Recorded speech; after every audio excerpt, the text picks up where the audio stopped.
20 साल तक कलेजे से लगा के रखो और किसी और के हाथ में दे दो।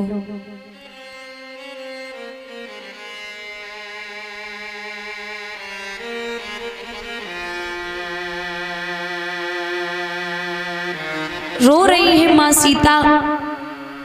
अच्छा एक बात बता दूं दादा, बिटिया जब पैदा होती है ना तो लोगों को चिंता बढ़ जाती है, लेकिन सत्य तो ये है कि बेटी जब पैदा होती है तो संस्कृति भाग्य और लक्ष्मी लेके आती है। वो धीरे धीरे जितनी बड़ी होती जाएगी उतनी माँ बाप का लगाव उससे बढ़ता जाएगा, उतना ही प्यार बढ़ेगा। और जब बेटी शादी के योग्य होती है तो चाहे कितना भी गरीब बाप क्यों न हो, लेकिन जब शादी करता है ना तो पता नहीं 1 महीने पहले से धन कहां से आता है।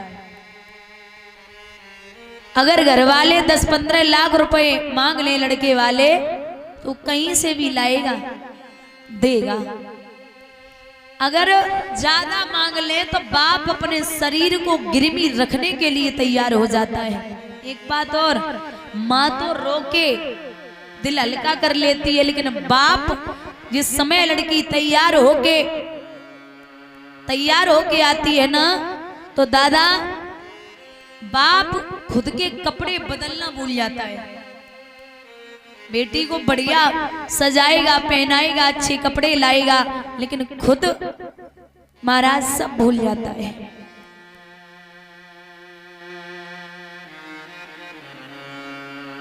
बंधुओं, भागेगा दौड़ेगा पिता, लेकिन जब बेटी विदा होती है ना तो एक कोने में गिर पड़ता और कहता है अब हमसे 2-4 दिन बात मत करना, क्योंकि लक्ष्मी गई वो तो गई, मेरे हाथों और पैरों को तोड़ के चली गई,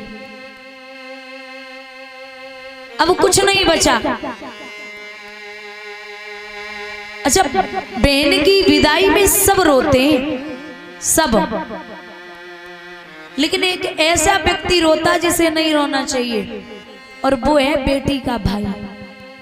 क्योंकि जब तक वो कुंवारी रहती है तब तक रोज पीटेगा, रोज मारेगा, मेरे लिए खाना बना, वरना ऐसे घर में शादी करूंगा जो पति पीटेगा, मेरे लिए मेरे कपड़े धुल दे, वरना ऐसे घर में शादी करूंगा जो सास रोज लड़ेगी। भाई रोज लड़ता है, लेकिन जब बहन विदा होती है ना तो सबसे ज्यादा भाई रोता है। एक व्यक्ति ने पूछा कि वैसे तू रोज लड़ता था, आज इतना क्यों रो रहा है? तो भाई आंखों में आंसू लेके जवाब देता है, वीरन जितनी बार लड़ा हूं ना मैं खुद से ही लड़ा हूं, अपनी तरफ से ही लड़ा हूं। अगर घर से बाहर हुआ और लेट हो गया तो उसने 50 फोन कर दिए कि घर आ रहा या नहीं आ रहा। आज से न तो कोई लड़ने वाला होगा और ना ही कोई मनाने वाला होगा। अगर मैं बाहर खाना खा के आया तो इसने घर पे खाना नहीं खाया जब तक मेरे हाथ से एक टुकड़ा नहीं खा लेती थी। आज ये जाएगी जो रोज लड़ने वाली थी वहां, ये बोलेगी नहीं, जो पहले खाने वाली थी वहां ये ससुराल में जाके सबसे बाद में खाएगी।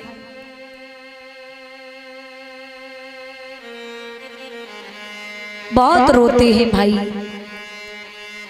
राजा जनक बहुत रोए। आप किसी से पेन मांगे पेन तो वो पेन देने में हिचकिचाएगा, लेकिन यहाँ ऐसे कितने पिता बैठे हैं जिन्होंने अपने कलेजे के टुकड़े को निकाल के किसी और के हाथ में दे दिया। अच्छा एक बात और है, जब बेटी ससुराल जाती है तो लोग ये और पूछते कि क्या क्या मिला, दहेज में क्या क्या मिला। तो एक बड़ा एक समझदार लड़का है, वो जवाब देता है कि मेरी शादी में इतना मिला है कि कोई और ना ले सकता है ना किसी को मिल सकता है। एक भाई ने अपनी हमजोली दे दी, एक बहन ने अपनी परछाई दे दी, एक बाप ने अपने कलेजे का टुकड़ा दे दिया, एक माँ ने अपने 20 साल के दिल को दे दिया, और एक जो घर में सहेलियां होती हैं आसपास की, उन्होंने अपनी खेलने वाली गुड़िया दे दी। इतना कुछ मिला है मेरी शादी में, मुझे दहेज की जरूरत क्या है।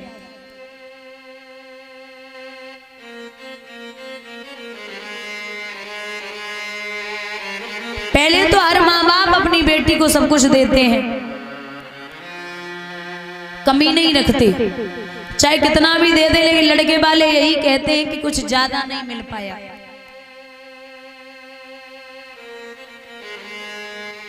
लिखा है दादा,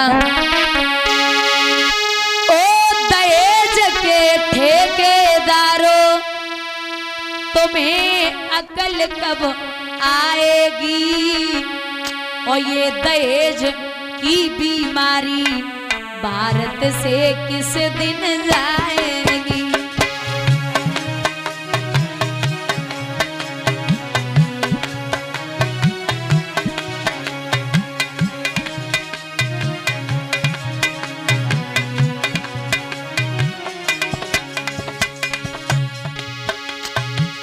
आज हजारों कन्याओं को आग लगाते देखा है, आज हजारों बहनों को ट्रेन से कटते देखा है।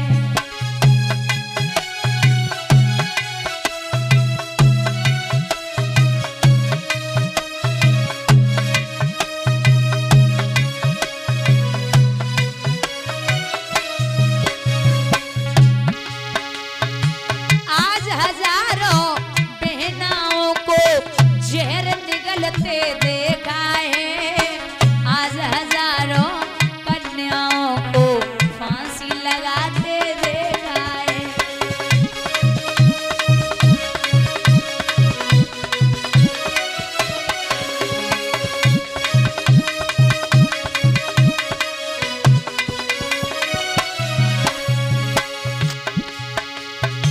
ये दहेज की मारा मारी जाने किस दिन जाएगी, ये दहेज के ठेकेदारों, तुम्हें अकल कब आएगी।